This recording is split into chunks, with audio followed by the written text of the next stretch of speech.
샘이 넘쳐 흐르고 사자와 어린 양이 흐르는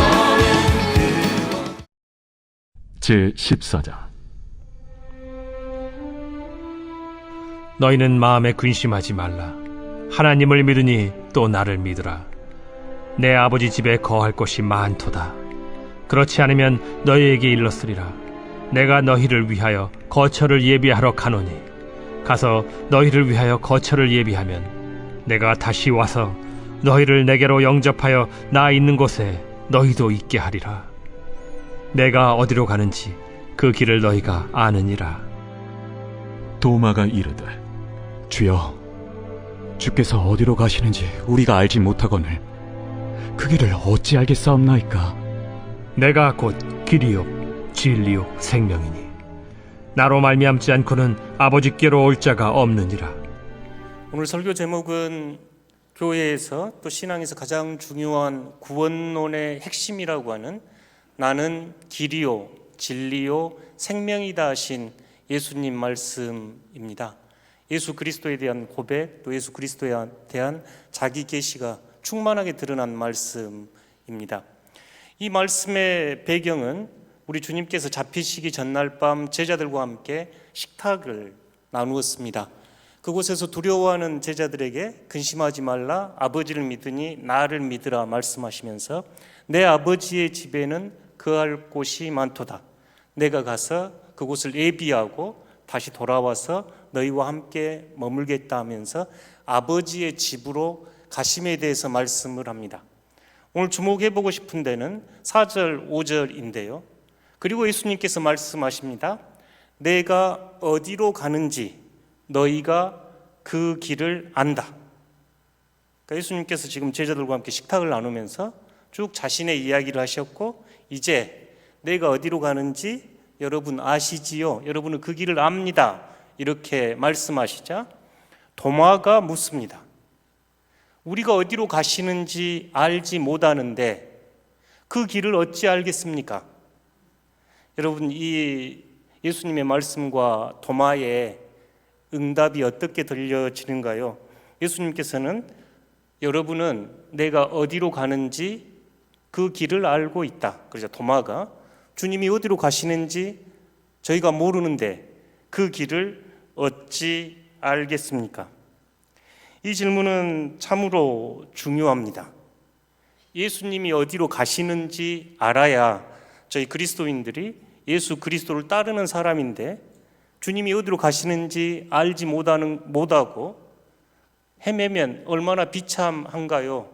창세기 4장에 보면 가인이 형제 아벨을 죽이고 이 세상에서 유리방황하면서 머물렀던 지역 이름이 놋인데 놋 땅이라는 그 놋의 의미가 거주하지 못하고 목적지를 알지 못하며 의미 없이 유리방황하다, 그런 뜻입니다. 그런데 저희가 어디로 가는지 알지 못하고 그 길을 알지 못하면 얼마나 비참한가요? 그러니 도마의 정직한 질문은 오늘 우리에게도 똑같이 중요합니다. 주님께서 여러분에게 말씀하십니다. 여러분은 내가 가는 그 길을 알고 있고 여러분은 내가 어디로 가는지 그 길을 알고 있습니다. 여러분 뭐라고 응답하시겠는가요? 주님, 저는 그 길을 압니다. 저는 그 길을 따라 주님 가겠습니다라고 응답하시겠는가요? 아니면 도마처럼 주님 가시는 곳 제가 알지 못하는데 그 길을 저희가 어찌 알겠습니까? 하고 정직한 고백할 수 있겠는가요? 오늘 이 질문과 이 예수님의 말씀이 여러분 가슴에 와닿는 한마디 말씀 되기를 진심으로 기원합니다. 여러분은 어디를 향해 가시는가요? 여러분 삶의 목적지는 어디인가요? 우리 시대는 목적지를 잃어버리고 급하게 달려가는 시대입니다. 그래서 어떤 이는 시계는 나침판은 잃어버리고 시계만 있는 사회, 그러니까 방향은 잃어버리고 속도만 있는 사회, 끊임없이 달려가면서 앞을 알지 못하는 사회를 우리 사회라 이야기합니다. 우리가 어디로 알고 가고 있는지 알지 못하면서 달려가고 있지요. 이 이야기를 잘 들려주는 이야기가 알렌 알킨의 레밍의 조건이라고 하는 동화입니다. 이 레밍은 설치류, 조금 큰 쥐인데 스칸디나비아 반도에 사는 쥐라고 합니다. 그런데 어느 때가 되면 수천 수만의 이 레밍들이 절벽 끝을 향해서 쉼없이 달려가고 그곳으로 떨어져 죽습니다. 동물학자들도 이게 신기합니다. 어떤 이들은 생존을 위한 자체 개체수 감소를 위해서 집단 자살한다 이렇게 분석하기도 하고, 어떤 이들은 저곳에서 더 생존할 수 없기에 그 절벽 밑에 바다를 통해서 다른 곳으로 나가려고 떨어진다 이렇게 해석도 합니다. 그 이유는 제가 잘 알 수는 없습니다만 알렌 알킨은 그 레밍의 이야기를 레밍의 조건이라는 동화를 통해 들려줍니다. 그 동화 내용은 이렇습니다. 수천 수만의 레밍떼가 한 방향을 향해 미친 듯이 달려갑니다. 그들의 눈은 흥분으로 가득 찼고 한꺼번에 우르르 달려가니 발구름 소리는 땅을 울립니다. 그 거대한 흐름 속에 어린 레밍 부버도 있습니다. 모두 달립니다. 어린 레밍이 함께 달리려고 하니 힘이 차고 숨이 가쁩니다. 그래서 문득 궁금해집니다. 어디를 향해 달려가고 있을까? 그래서 옆에 나이든 레밍에게 묻습니다. 아저씨, 지금 우리가 어디를 향해 달려가고 있죠? 나이든 레밍은 대답합니다. 몰라. 그냥 닥치고 뛰어. 다들 뛰고 있잖아. 라고 대답합니다. 부버는 이해할 수가 없었습니다. 목적지도 알지 못하면서 왜 이렇게 죽을 힘을 다해 뛰어야 하는지 알지 못했습니다.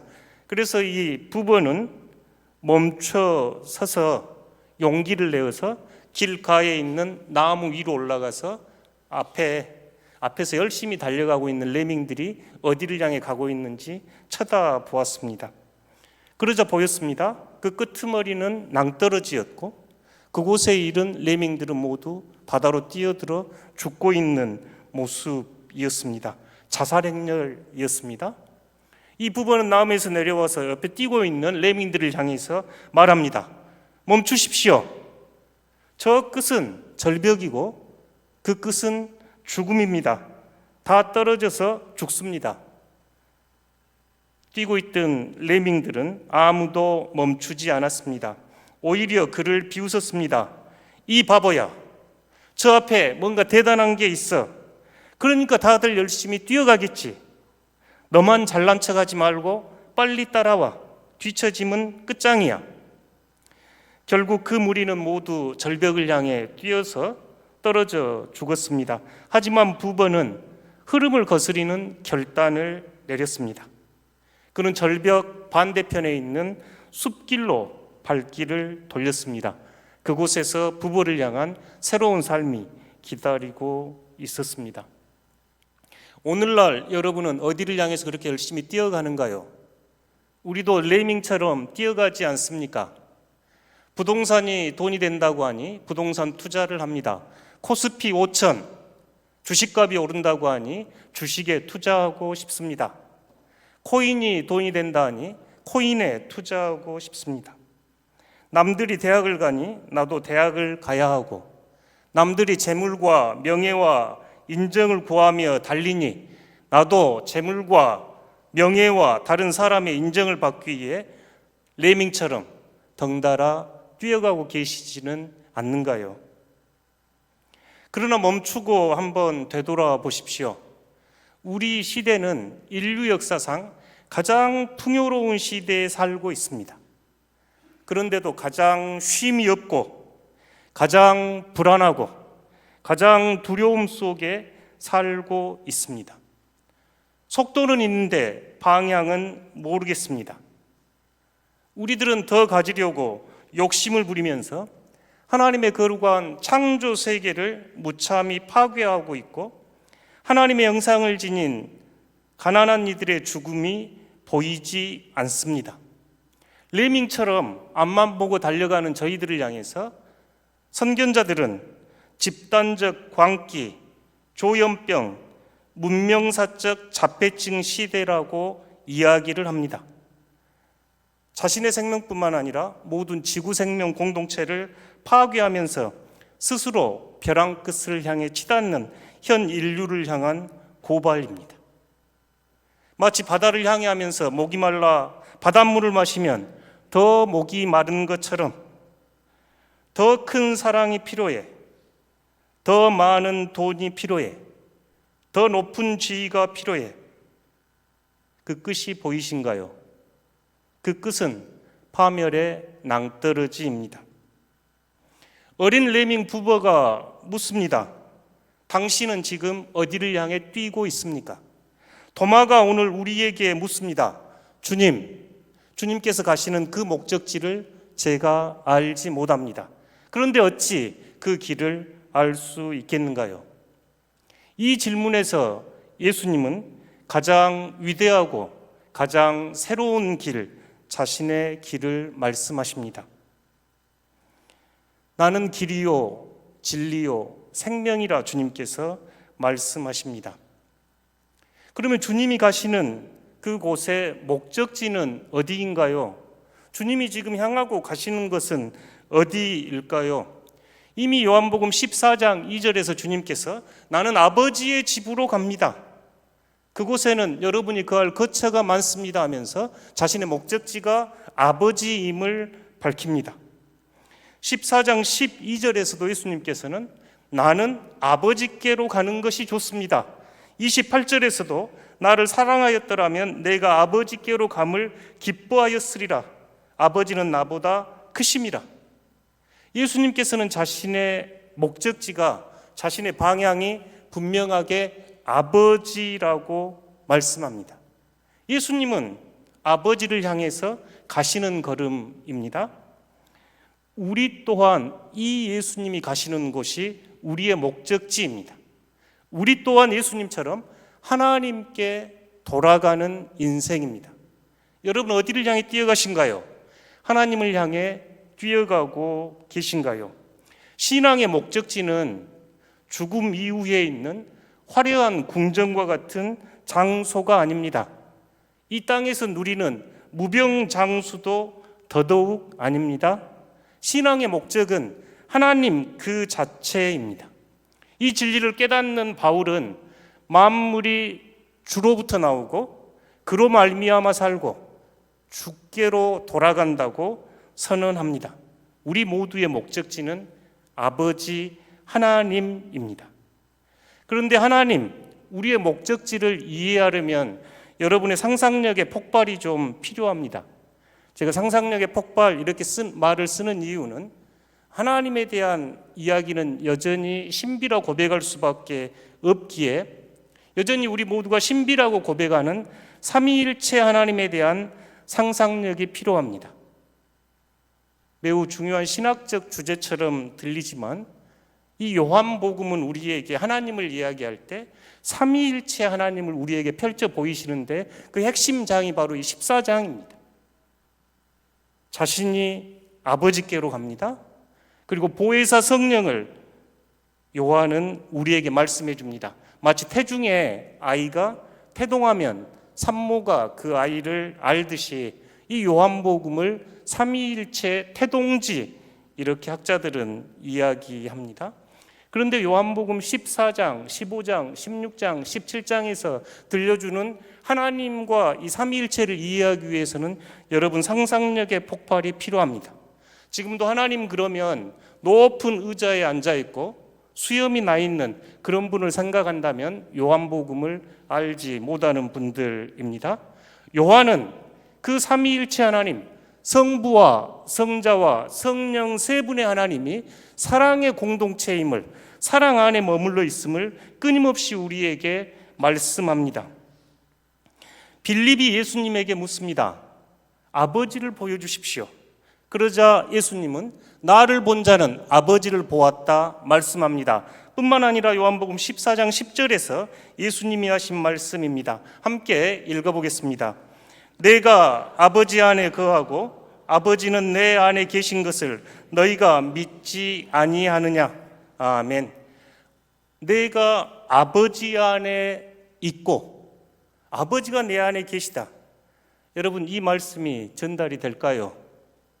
아마 사랑하는 사이에 너 안에 나 있다, 나 안에 너 있다, 이런 의미인데, 아버지 안에 아들이 계시고 아들이 아버지 안에 있고, 이 예수님의 말씀은, 이 예수님의 자기 계시는 삼위일체 신학을 형성해 가는데 매우 중요한 역할을 했습니다.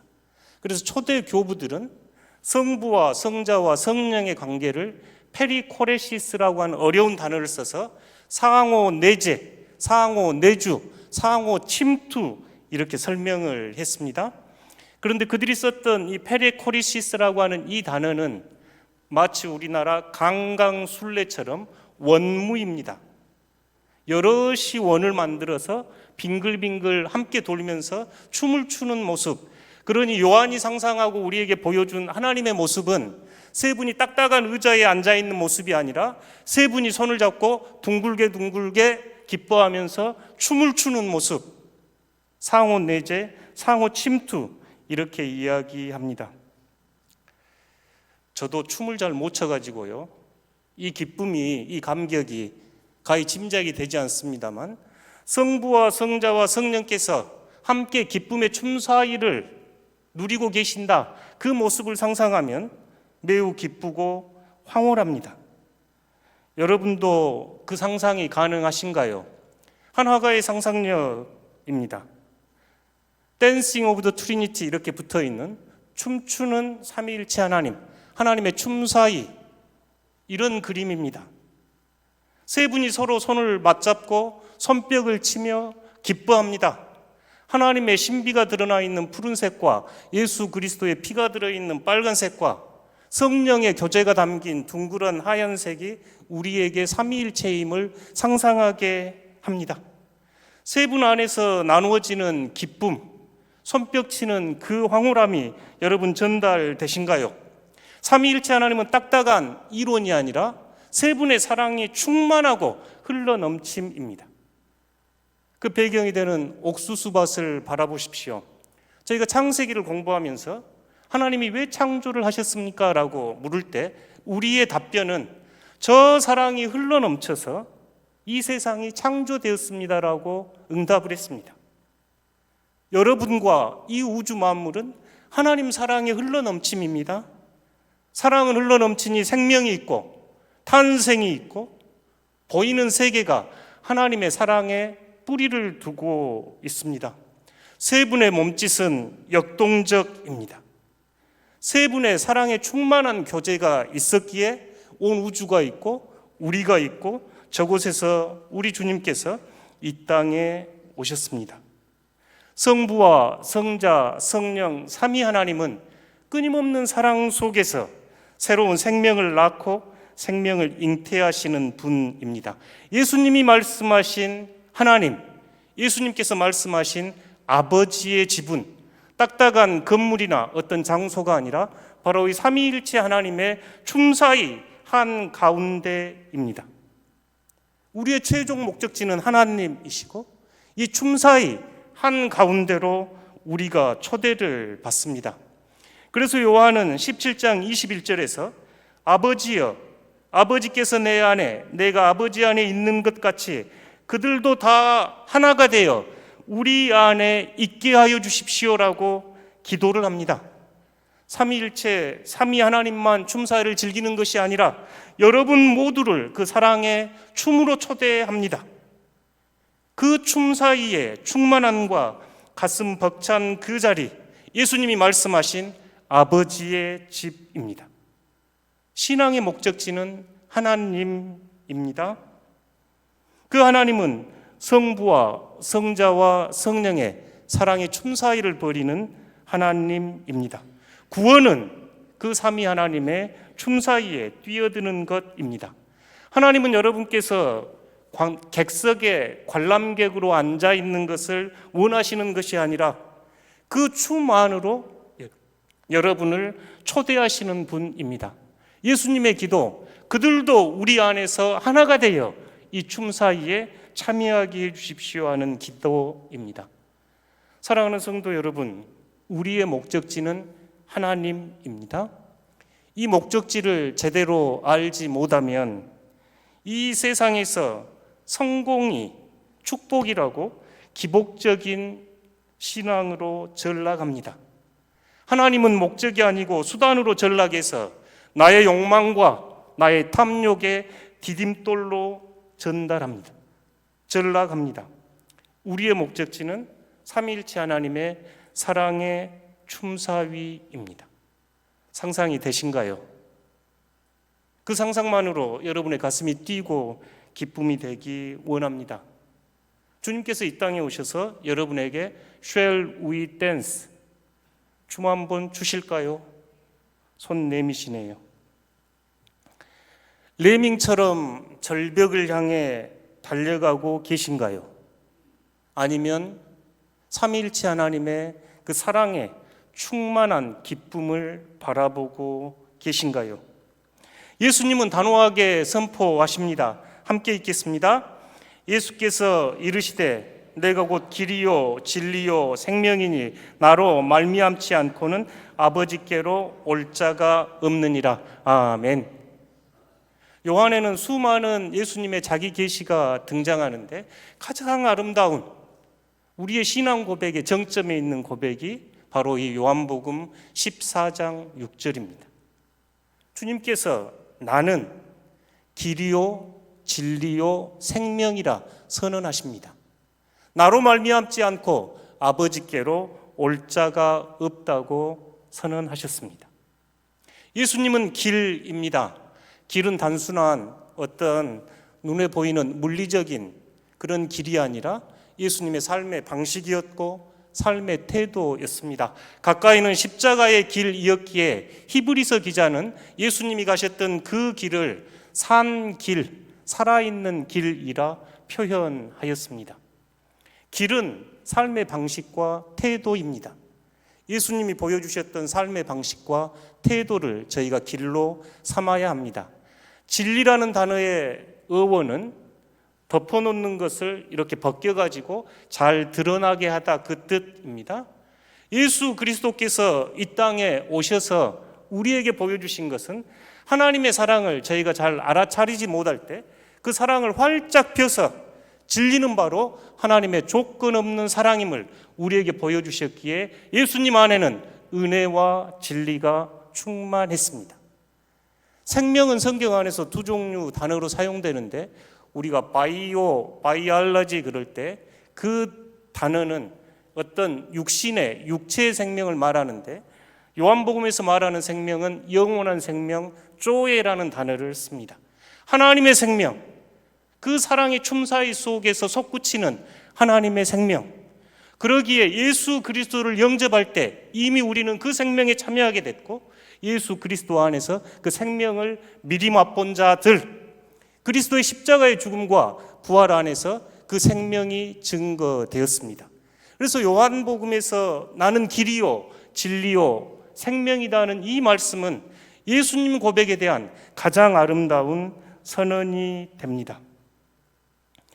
여러분을 레밍처럼 이 세상이 요구하는 가치를 따라 최선을 다해 뛰어가고 싶으신가요? 아니면 예수님께서 길로, 진리로, 생명으로 드러내 보이신 그 하나님을 여러분 목적지로 삼고 살아가실 수 있겠습니까? 예수 그리스도를 길이라 고백하고 생명이라 고백하고 진리라 고백할 때 하나님은 우리의 미래가 아니라 현재입니다. 하나님의 춤사위는 미래에 이루어질 일이 아니라 지금 이곳에서 이루어지는 거룩하고 장엄한 예배요 축제가 됩니다. 초대교회 성도들은 사도행전에서 예수를 믿는 사람들을 안디옥 교회는 그리스도를 따르는 사람들, 그래서 크리스천 이렇게 이름이 붙었다면 바울은 그리스도인들을 소개할 때 그 길을 따르는 사람들, 예수의 삶의 방식을 자신의 삶의 방식으로 삼고 예수님처럼 살려고 했던 사람들, 그래서 그 길을 따르는 사람들이라 표현했습니다. 그가 예수 믿는 사람들을 잡으러 갈 때도 그 길을 따르는 자를 잡으러 가겠다고 했고, 안디옥에 믿는 이들이 많아져서 그 도시가 뒤집어졌을 때 그 길을 따르는 사람들 때문에 소란스러웠다고 이야기를 하고, 벨렉스 총독 앞에서 자신의 신앙을 이야기할 때도 그 길을 따르는 자라고 자신의 신앙을 고백합니다. 바울은 예수께서 길이요 진리요 생명임을 아셨기에 그 길을 따르고자 했고 그 길을 따르는 사람이라고 자신도 이해했고 그리스도인들을 이해했습니다. 여러분들은 그리스도의 길을 따르는 사람입니까? 여러분의 삶 안에서 그리스도를 따라가기 원하신가요? 이 질문은 우리를 부끄럽게 합니다. 인도의 독립운동 지도자였던 마하트마 간디 이야기가 있습니다. 간디는 공부를 하면서 성경을 읽게 되고 예수님의 산상수훈이 내 마음속에 들어온 진리 이렇게 고백하면서 기뻐했습니다. 그 예수님의 팔복은 간디 사상의 핵심을 이루었는데요. 그 간디가 남아프리카 공화국에서 변호사를 했던 모양입니다. 그럴 때 어느 한 교회에 갔습니다. 근데 그 교회는 백인 교회. 그 당시 남아프리카 공화국은 백인과 유색인종이 나누어져서 함께 예배 드릴 수 없는 그런 사회였습니다. 간디가 갔더니 유색인종이었기에 그 교회에서 받아주지 않았습니다. 간디는 그 경험을 하면서 그리스도인들에 대한 실망과 기독교에 대한 실망을 하게 됩니다. 간디에게 기독교는 사랑과 정의를 실천하는 종교가 아니라 교리적 우월감에 빠져 차별과 폭력을 정당화하는 종교로 비쳤던 겁니다. 그래서 간디는 이야기합니다. 나는 당신들이 믿는 그리스도를 좋아합니다. 그렇지만 나는 당신 그리스도인들을 좋아하지 않습니다. 당신 그리스도인들은 당신들이 믿는 그리스도와 너무나 다르기 때문입니다. 오늘 이 간디의 이야기가 우리에게 어떤가요? 여러분은 이 간디가 이런 그리스도인들에게 날리는 비판에 대해서 어떻게 응답할 수 있겠는가요? 오늘날 우리 시대는 어떻습니까? 러시아는 우크라이나를 침공해서 전쟁 중에 있고 이스라엘은 팔레스타인에 미사일을 쏘고 있습니다. 중국은 대만을 위협하고 있죠. 미국은 베네수엘라에 군사적인 개입을 하고 자신이 그 나라 대통령이라고 합니다. 그린란드라고 하는 영토를 부동산처럼 매입하려고 합니다. 국제법과 유엔의 제재를 더 이상 받지 않기 위해 탈퇴의 일련의 과정을 봅니다. 흔히 제국이라고 하는 강대국들이 보여주는 모습이죠. 그들은 길이 아닌 힘을 숭배하고 그들은 진리 대신 이익을 숭배하고 그들은 생명 대신 소유를 숭배하는 모습입니다. 우리가 진정으로 하나님이 우리의 목적지라 안다면, 우리가 그 목적지를 향해 그 도를 따르고자 한다면 이 강대국들의 행태와 우리의 삶은 차이가 나는가요? 강대국들이 보이는 탐욕과 그들이 보이는 폭력과 그들이 보이는 교만을 여러분은 어떻게 대하고 계신가요? 예수님의 평화와 예수님의 십자가를 선택하는 대신 여전히 강대국들이 보여주는 그 힘을 숭배하고 이익을 숭배하고 소유를 숭배하고 살아가고 계신가요? 그렇다면 오늘 나는 길이요 진리요 생명이라 하는 예수님의 말씀은 여러분을 멈춰서라 초대하는 회초리와 같은 말씀입니다. 사랑하는 성도 여러분, 세상은 지금도 레밍처럼 세상의 절벽 끄트머리를 향해서 쉼없이 낭떠러지를 향해 치닫는 경주를 벌이고 있습니다. 예수님의 말씀은 우리를 멈춰 세우고 우리의 목적지인 하나님을 향하도록 그 길이 살아있는 길이요 생명의 기름을 우리에게 보여주십니다. 그 길 위에서 예수님은 여러분을 부릅니다. 세상의 헛된 꿈을 버리고 나와 함께 사랑의 춤을 춰다오. 길의 목적지는 삼위일체 하나님 사랑의 춤 사위이고 그 목적지에 이르는 길은 예수님입니다. 우리는 예수님 안에서 하나님을 알 수 있습니다. 그래서 그리스도 구원의 최고봉, 길과 진리와 생명은 요한복음 전체를 요약합니다. 예수님은 우리가 걸어야 할 길입니다. 그분을 따라갑시다. 예수님은 우리가 믿어야 할 진리입니다. 그분을 신뢰합시다. 예수님은 우리의 생명입니다. 그분을 호흡합시다. 우리의 목적지는 하나님의 품입니다. 우리가 걸어가야 할 길은 예수 그리스도입니다. 오늘 레밍처럼 달려가는 현실에서 세상의 헛된 꿈을 내려놓고 길과 진리와 생명 되신 예수를 따라 삼위일체 영원한 사랑의 춤사위에 참여하는 여러분 되시기를 진심으로 기원합니다. 사막의 샘이 넘쳐 흐르고 찾아와